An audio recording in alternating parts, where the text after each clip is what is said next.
Good morning all. I hope all of you could understand the introduction part of income tax.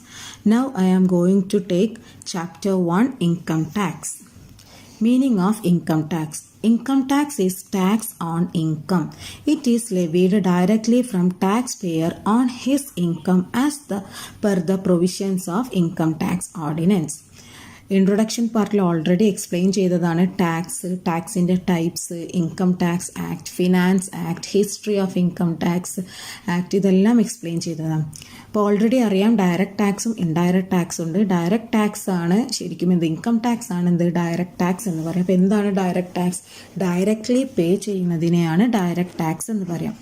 അപ്പം income tax എന്ന് പറയുന്നത് എന്താ? It is A direct tax. അതൊരു direct tax ആണ്. അതായത് tax on income, ഒരാളുടെ വരുമാനത്തിൻ്റെ മേലെ ടാക്സ് കൊടുക്കുന്നതിനെയാണ് ഇൻകം ടാക്സ് എന്ന് പറയാം. ആ ടാക്സ് ഡയറക്റ്റ്ലി ടാക്സ് പേയർ തന്നെ ഇൻകം ടാക്സ് പ്രൊവിഷൻ അനുസരിച്ചിട്ട് അവരെന്ത് ചെയ്യും? ടാക്സ് പേ ചെയ്യും, ഡയറക്റ്റ്ലി പേ ചെയ്യും. അതിനെയാണ് ഇൻകം ടാക്സ് എന്ന് പറയാം. Generally income tax annual tax ആയിട്ടാണ് ട്രീറ്റ് ചെയ്യുക. Next, basic concepts. അതായത് ഈ ഇൻകം ടാക്സ് ആക്റ്റിൽ സർട്ടൺ കൺസെപ്റ്റ് പറയുന്നുണ്ട്, ഓരോ ടേംസും ഡിഫൈൻ ചെയ്യുന്നുണ്ട്. അതെന്താണെന്നുള്ളത് നോക്കാം. First one, advance tax. Next, agricultural income, assessee, assessment year, average rate of income tax, income, person, previous year, gross total income, casual income. Let's start with advance tax. It deals with section 2 subsection 1. It means tax payable advance in accordance with the provision. അതായത് income tax provision അനുസരിച്ച് tax advance ആയി പേ ചെയ്യുന്നതിനെയാണ് advance tax എന്ന് പറയാം. Next, agricultural income. It deals with section 2 subsection 1A. Agricultural income is income earned from agricultural activities. Agricultural ആക്ടിവിറ്റീസിൽ നിന്നും earn ചെയ്യുന്ന ഇൻകത്തിനെയാണ് agricultural income എന്ന് പറയാം. നോർമലി രണ്ട് തരത്തിലാണ് അഗ്രികൾച്ചറൽ ഇൻകം ട്രീറ്റ് ചെയ്യുക. Agricultural income from India, agricultural income outside India. Agricultural income from India ആണെങ്കിൽ ഇന്ത്യയിൽ നിന്നും കിട്ടുന്ന അഗ്രികൾച്ചറൽ ഇൻകമാണ്, അത് എക്സംപ്റ്റഡ് ആണ്, ടാക്സ് നിന്നും എന്താണ് എക്സംപ്റ്റഡ് ആണ്. ഔട്ട്സൈഡ് ഇന്ത്യ മാത്രമേ ടാക്സ് കൊടുക്കേണ്ടതുള്ളൂ. ഇത് സെപ്പറേറ്റ് ചാപ്റ്റർ ആയിട്ട് തന്നെ എക്സ്പ്ലെയിൻ ചെയ്യുന്നുണ്ട്. Next, assessee. The term assessee means a person who has liable to pay any tax or any other sum of money under this act.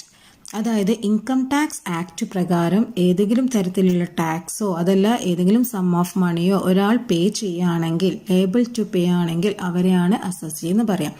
നോർമലായിട്ട് assessee എന്ന് പറയുന്നത് assessee is a person who is liable to pay tax. Tax pay ചെയ്യാൻ liable ആയിട്ടുള്ള ഒരു പേഴ്സണെയാണ് assessee എന്ന് പറയാം.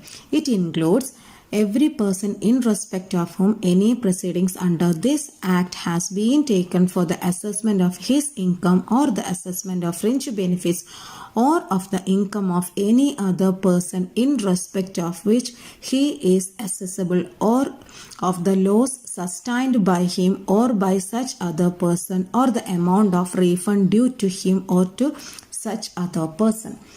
അതിൽ ഫസ്റ്റ്ലി പറയുന്നത് ഏതൊരു പേഴ്സണും ഈ ആക്ട് പ്രകാരം അയാളുടെ ഇൻകം അസസ് ചെയ്യുകയാണെങ്കിൽ, അതല്ല അയാളുടെ ഫ്രിഞ്ച് ബെനിഫിറ്റ്സ് അസസ് ചെയ്യുകയാണെങ്കിൽ, ഫ്രിഞ്ച് ബെനിഫിറ്റ്സ് എന്ന് പറയുന്നത് ഇൻകം അല്ലാതെ സാലറിക്ക് പുറമെ എന്തെങ്കിലും ബെനിഫിറ്റ്സ് കമ്പനി കൊടുക്കുകയാണെങ്കിൽ, ഇപ്പോൾ ഫ്രീ അക്കോമഡേഷനോ കാര്യങ്ങളോ കൊടുക്കുകയാണെങ്കിൽ അതാണ് ഇതിൽ പറയുന്നത്. അതും അസസ് ചെയ്യുകയാണെങ്കിൽ, അതെല്ലാം വേറൊരാളുടെ ഇൻകം അയാളുടെ റെസ്പെക്ട് ചെയ്ത് അല്ലെങ്കിൽ അയാളെ രീതിയിൽ കാൽക്കുലേറ്റ് ചെയ്യുകയാണെങ്കിൽ, അതുപോലെ തന്നെ എന്തെങ്കിലും എമൗണ്ട് റീഫണ്ട് ചെയ്യുകയാണെങ്കിൽ, ഈ ആക്ട് പ്രകാരം എന്തെങ്കിലും എമൗണ്ട് അയാൾക്ക് ഡ്യൂ ചെയ്ത എമൗണ്ട് റീഫണ്ട് ചെയ്യുകയാണെങ്കിൽ അവരൊക്കെ എന്തായിട്ട് പറയാം? അസസി ആയിട്ട് പറയാം.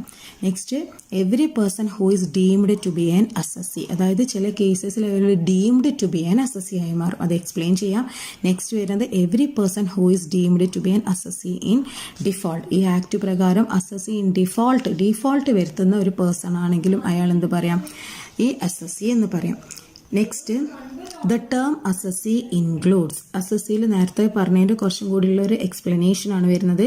First one, normal assessee. Normal assessee എന്ന് പറഞ്ഞാൽ നേരത്തെ പറഞ്ഞ മീനിങ്ങിനെ അടിസ്ഥാനമാക്കിയിട്ടാണ് നോർമൽ അസസിനെ പറയുന്നത്. അതായത് അയാളുടെ ഇൻകത്തിനെ അസസ് ചെയ്യുക അല്ലെങ്കിൽ അയാളുടെ ഫ്രിഞ്ച് ബെനിഫിറ്റ് അസസ് ചെയ്യുന്ന ഒരു പേഴ്സണെയാണ് നോർമൽ അസസി എന്ന് പറയുക.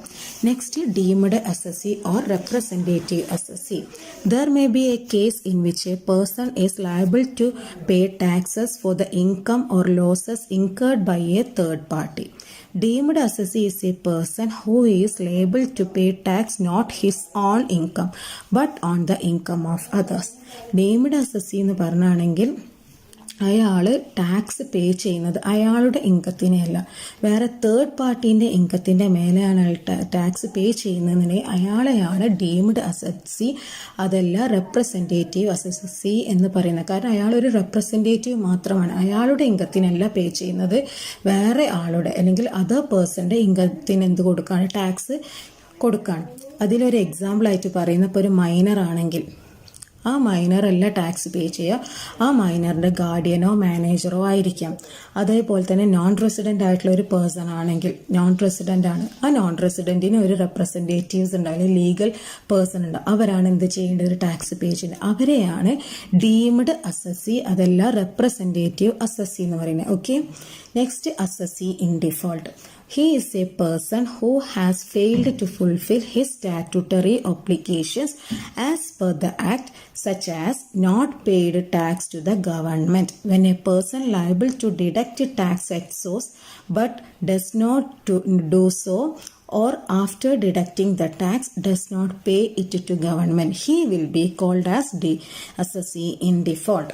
Assessee in default എന്ന് പറഞ്ഞാണെങ്കിൽ ഏതെങ്കിലും ഒരു പേഴ്സൺ ഈ ഇൻകം ടാക്സ് റൂൾ പ്രകാരം അയാളൊരു സ്റ്റാറ്റ്യൂട്ടറി ഒബ്ലിഗേഷൻ ഫെയിൽ ചെയ്യുകയാണ്, അല്ലെങ്കിൽ അയാളത് ഫുൾഫിൽ ചെയ്യുന്നില്ല, അങ്ങനെയുള്ള ആളെയാണ് എന്ത് പറയുന്നത്, അസസി ഇൻ ഡിഫോൾട്ട്. അതായത് അയാൾ എന്ത് ചെയ്യുന്നുണ്ട്, ടാക്സ് ഒന്നെങ്കിൽ അയാൾ കളക്ട് ചെയ്യുന്നുണ്ട്, പക്ഷെ അതെന്താക്കുന്നില്ല, പേ ചെയ്യുന്നില്ല.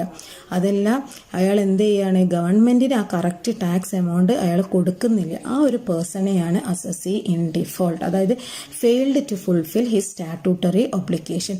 ഈ റൂൾസ് അയാൾ ഫോളോ ചെയ്യുന്നത്, അത് അയാൾ എന്ത് ചെയ്യാണ്, ബ്രേക്ക് ചെയ്യാണ്, അത് ആ പേഴ്സണെയാണ് അസസി ഇൻ ഡിഫോൾട്ട് എന്ന് പറയാം. ഒന്നെങ്കിൽ അവരെന്ത് ചെയ്യും, കളക്ട് ചെയ്യും, പക്ഷെ ആ കളക്ട് ചെയ്ത എമൗണ്ട് എന്ത് ചെയ്യില്ല, ഗവൺമെൻറ്റിന് പേ ചെയ്യില്ല. അങ്ങനെയുള്ള പേഴ്സണെയാണ് അസസി ഇൻ ഡിഫോൾട്ട് എന്ന് പറയുക. എക്സാമ്പിൾ നോക്കാം. ഇപ്പോൾ ഒരു എംപ്ലോയി, അതായത് ഒരു ഓർഗനൈസേഷനിൽ എംപ്ലോയർ എന്ത് ചെയ്യുന്നുണ്ട്, അല്ലെങ്കിൽ ഒരു മാനേജ്മെൻറ്റ് എന്ത് ചെയ്യുന്നുണ്ട്, എംപ്ലോയീസിൻ്റെ ടാക്സ് എമൗണ്ട് ഡിഡക്റ്റ് ചെയ്യുന്നുണ്ട്, അവരുടെ സാലറിയിൽ നിന്ന് എന്ത് ചെയ്യാണ്, ഡിഡക്റ്റ് ചെയ്യാണ്. പക്ഷെ ഡിഡക്റ്റ് ചെയ്തിട്ട് അയാൾ എന്ത് ചെയ്യുന്നില്ല, അത് ഗവൺമെൻറ്റിന് പേ ചെയ്യുന്നത്, അയാളുടെ ഡ്യൂട്ടിയാണ് എന്ത്, ഗവൺമെൻറ്റിന് പേ ചെയ്യാന്നുള്ളത്, അത് അയാൾ ചെയ്യുന്നില്ല. ആ പേഴ്സണെയാണ് എന്ത് പറയുക, അസസി ഇൻ ഡിഫോൾട്ട്. അതായത് എംപ്ലോയർ എന്ത് ചെയ്യാണ്, എംപ്ലോയിന്നും വാങ്ങുന്നുണ്ട്, കളക്ട് ചെയ്യുന്നുണ്ട്, പക്ഷെ കളക്ട് ചെയ്തത് ആർക്കും കൊടുക്കുന്നില്ല, ഗവൺമെൻറ്റിന് കൊടുക്കുന്നില്ല. ആ ഒരു പേഴ്സണെയാണ് അസസി ഇൻ ഡിഫോൾട്ട്. അപ്പോൾ ഈ 3 കാര്യം നിർബന്ധമായിട്ട് നോക്കുക, എക്സാമിന് ചോദിക്കുന്നതാണ്. Normal assessee, deemed assessee, assessee in default. Normal assessee എന്ന് പറഞ്ഞാൽ നോർമലി അയാളുടെ ഇൻകത്തിൻ്റെ മേലെ ടാക്സ് പേ ചെയ്യുന്ന ആൾ, അതാണ് നോർമൽ അസസി. ഡീംഡ് അസസി എന്ന് പറയുന്നത് അയാളുടെ ഇൻകത്തിനല്ല, വേറെ ആൾക്കാരുടെ, അതായത് അയാൾ റെപ്രസെൻറ്റേറ്റീവ് ആയിട്ട് മാത്രം നിൽക്കാൻ അങ്ങനെ ചെയ്യുന്ന ആളെയാണ് deemed assessee. Assessee in default എന്ന് പറഞ്ഞാൽ എന്താ, ഫുൾഫിൽ ചെയ്യുന്നില്ല, അതായത് റൂൾസ് അയാൾ പാലിക്കുന്നില്ല, അയാളെയാണ് എന്ത് പറയുന്നത്, അസസി ഇൻ ഡിഫോൾട്ട് എന്ന് പറയും. ഗവൺമെൻറ്റിന് അയാൾ പേ ചെയ്യുന്നില്ല, കളക്ട് ചെയ്യുന്നുണ്ട്, പക്ഷെ എന്താക്കുന്നില്ല, പേ ചെയ്യുന്നില്ല. Next assessment. It deals with section 2 subsection 8. It is the process of computation of total income of an assessee in the previous year and determination of tax liability. ശരിക്കും assessment എന്ന് പറഞ്ഞാണെങ്കിൽ കാൽക്കുലേഷൻ ആണ്, അതായത് assess ചെയ്യുക, അത് കണ്ടെത്താം. അതായത് income ടാക്സിൽ assessment എന്ന് പറഞ്ഞാൽ എന്താണ്, ഒരാളുടെ ടോട്ടൽ ഇൻകം കമ്പ്യൂട്ട് ചെയ്യുക, അതുമാത്രമല്ല അയാൾ എത്ര ടാക്സ് അടയ്ക്കണം, ആ ടാക്സ് ലയബിലിറ്റി എത്ര, അത് ഡിറ്റർമിൻ ചെയ്യുന്ന പ്രോസസ്സിനെയാണ് എന്ത് പറയുക, അസസ്മെന്റ് എന്ന് പറയുക. അതായത് ഒരു അസസിൻ്റെ ടോട്ടൽ ഇൻകം കമ്പ്യൂട്ട് ചെയ്യുക, അതുപോലെ തന്നെ ടാക്സ് ലയബിലിറ്റി ഡിറ്റർമിൻ ചെയ്യുന്ന പ്രോസസ്സിനെയാണ് എന്ത് പറയുക, അസസ്മെൻറ്റ് എന്ന് പറയുക. Process of computation of total income and determination of tax liability. Tax ലയബിലിറ്റിയും അതേപോലെ തന്നെ ടോട്ടൽ ഇൻകം കമ്പ്യൂട്ട് ചെയ്യുന്ന പ്രോസസ്സിനെയാണ് അസസ്മെൻറ്റ് എന്ന് പറയുക. Next assessment year. It deals with section 2 subsection 9. It means the period of 12 months commencing on the first day of April every year and coming to an end 31st March of next year. Financial year in which income of the previous year is assessed is called assessment year. Already പറഞ്ഞു assessment എന്താണെന്നുള്ളത്. എന്താണ് assessment? അതായത് ഒരാളുടെ total income compute ചെയ്യുക, അയാളുടെ tax liability കണ്ടെത്തുന്നതിനെയാണ് assessment എന്ന് പറയുക. ഇനി എന്താണ് അസസ്മെൻറ്റ് ഇയർ? അസസ്മെൻറ്റ് ഇയർ എന്ന് പറയുന്ന ഒരു 12 months ആണ്, ഒരു 12 മാസമാണ്. ഇത് സ്റ്റാർട്ട് ചെയ്യുന്നത് ഫസ്റ്റ് ഡേ ഓഫ് ഏപ്രിലും എൻഡ് ചെയ്യുന്നത് നെക്സ്റ്റ് ഇയറിൽ 31st മാർച്ചിലും. ആ ഒരു പീരീഡിനെയാണ് അസസ്മെൻറ്റ് എന്ന് പറയാം. അതായത് it is A financial year. Assessment year എന്ന് പറയുന്നത് ഒരു ഫിനാൻഷ്യൽ ഇയർ ആണ്, കലണ്ടർ ഇയർ അല്ല. എന്താണ് കലണ്ടർ ഇയറും ഫിനാൻഷ്യൽ ഇയറും തമ്മിലുള്ള ഡിഫറൻസ്? കലണ്ടർ ഇയർ എന്ന് പറയുന്നത് 1st January to ഡിസംബർ വരെയുള്ളത്. പക്ഷേ ഫിനാൻഷ്യൽ ഇയർ എന്താണ്? 1st April to 31st March. ഈ തരത്തിലാണ് ഇൻകം ടാക്സ് കാൽക്കുലേറ്റ് ചെയ്യുക. അതായത് ഒരാളുടെ പ്രീവിയസ് ഇയറിലുള്ള ഇൻകം അസസ് ചെയ്യുന്ന ഒരു ഫിനാൻഷ്യൽ ഇയറിനെയാണ് അസസ്മെൻറ്റ് എന്ന് പറയും. ഓരോ വർഷം അസസ്മെൻറ്റ് ഇയർ മാറും. ഇപ്പം നിങ്ങൾക്ക് പഠിക്കാനുള്ള അസസ്മെൻറ്റ് ഇയർ എന്ന് പറയുന്നത് 1st April 2020 to 31st March 2021. അതായത് അസസ്മെൻറ്റ് ഇയർ, അതായത് കറൻറ്റ് അസസ്മെൻറ്റ് ഇയർ എന്ന് പറയുന്നത് 2020 to 2021. ഈ ഇയറാണ് അസസ്മെൻറ്റ് ഇയർ ആയിട്ട് നിങ്ങൾ പഠിക്കേണ്ടത്. കഴിഞ്ഞ വർഷമുള്ള കുട്ടികൾക്ക് വേറെ 2019 to 2020 ആയിരുന്നു. അപ്പോൾ ഓരോ വർഷം എന്താണ് അസസ്മെൻറ്റ് ഇയർ മാറും. Next, average rate of tax.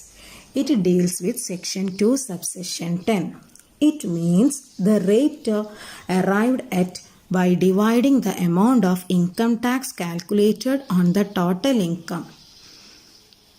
അതായത് ആവറേജ് റേറ്റ് എന്ന് പറയുന്നത് എന്താ? ഒരാളുടെ ടോട്ടൽ ടാക്സും അയാളുടെ ടോട്ടൽ ഇൻകത്തിൻ്റെയും ഒരു റേഷ്യോനെയാണ് എന്ത് പറയുന്നത്? ആവറേജ് ടാക്സ് എന്ന് പറയുന്നത്. അതായത് ടോട്ടൽ ടാക്സ് എത്ര, അയാൾ ഒരു എസ്എസ്സി എത്രയാണ് അയാൾ ടാക്സ് കൊടുക്കുന്നത്, ആ total tax divided by total income into 100, അതിനെയാണ് ആവറേജ് റേറ്റ് ഓഫ് ടാക്സ് എന്ന് പറയുക. താഴെ നോക്കുക, ഒരു ഇക്വേഷൻ ഉണ്ട്. Average rate equals total tax divided by total income into 100. Total tax എത്രയാണോ അതേ divided by total income into 100. Next, income. It deals with section 2 subsection 24. Income tax is charged on total income. Income means money or money's worth received from any definite source with certain amount of regularity. Already പറഞ്ഞു, income tax എന്ന് പറയുന്നത് എന്താ? ഒരാളുടെ വരുമാനത്തിൻ്റെ മേലെ കൊടുക്കുന്ന ടാക്സിനെയാണ് income tax എന്ന് പറയുന്നത്. ഇനി എന്താണ് ഇൻകം? ഇൻകം എന്ന് പറഞ്ഞാണെങ്കിൽ money or monies worth received from any definite source. അതായത് ഏതെങ്കിലും ഒരു ഡെഫിനിറ്റ് ആയിട്ടുള്ള ഒരു സോഴ്സിൽ നിന്നും കിട്ടുന്ന എമൗണ്ടിനെയാണ് എന്ത് പറയുന്നത്? ഇൻകം എന്ന് പറയുന്നത്. അല്ലെങ്കിൽ ക്യാഷ് തന്നെ ആവണമെന്നില്ല, വേറെ എന്തെങ്കിലും ബെനിഫിറ്റ്സ് ഓർഗനൈസേഷൻ കൊടുത്താൽ അതും എന്തായിട്ട് ട്രീറ്റ് ചെയ്യും? ഇൻകം ആയിട്ട് ട്രീറ്റ് ചെയ്യും. അതിനൊരു ഡെഫിനിറ്റ് ആയിട്ടുള്ള ഒരു ഡെഫിനിഷനോ കാര്യങ്ങളൊന്നും കൊടുത്തിട്ടില്ല. പക്ഷെ അതിൽ ഇൻക്ലൂഡ് ആവുന്ന കുറച്ച് ഐറ്റംസ് ഉണ്ട്. It includes profit or gain of business or profession, dividend and interest, value of perquisites. അതായത് ഒരാൾ ബിസിനസ് ചെയ്യുകയാണെങ്കിൽ അയാൾക്ക് കിട്ടുന്ന പ്രോഫിറ്റ് അത് അയാളുടെ ഇൻകമാണ്. Next, dividend interest. അതായത് ഒരാൾ ഒരു ഷെയർ വാങ്ങാണ്, അതിൽ നിന്നും കിട്ടുന്ന ഡിവിഡൻഡ് അതൊരു ഇൻകമാണ്. ഇൻട്രസ്റ്റ്, ഒരു ഡിബഞ്ചർ വാങ്ങാണ്, അതിൽ നിന്നും കിട്ടുന്ന ഇൻട്രസ്റ്റ് അതെന്താണ്? ഇൻകമാണ്. വാല്യൂ ഓഫ് പെർക്വിസിറ്റ്സ്, അതായത് ക്യാഷ് അല്ലാതെ അയാൾക്ക് എന്തെങ്കിലും ബെനിഫിറ്റ്സ് കൊടുക്കുകയാണ്, ഇപ്പോൾ റെൻറ്റ് ഫ്രീ അക്കോമഡേഷൻ അങ്ങനെ എന്തെങ്കിലും കൊടുക്കുകയാണെങ്കിൽ, ഒരു കാറ് കൊടുക്കുകയാണ് അയാൾക്ക്, അതും എന്തായിട്ട് ട്രീറ്റ് ചെയ്യും? ഇൻകമായിട്ട് ട്രീറ്റ് ചെയ്യും.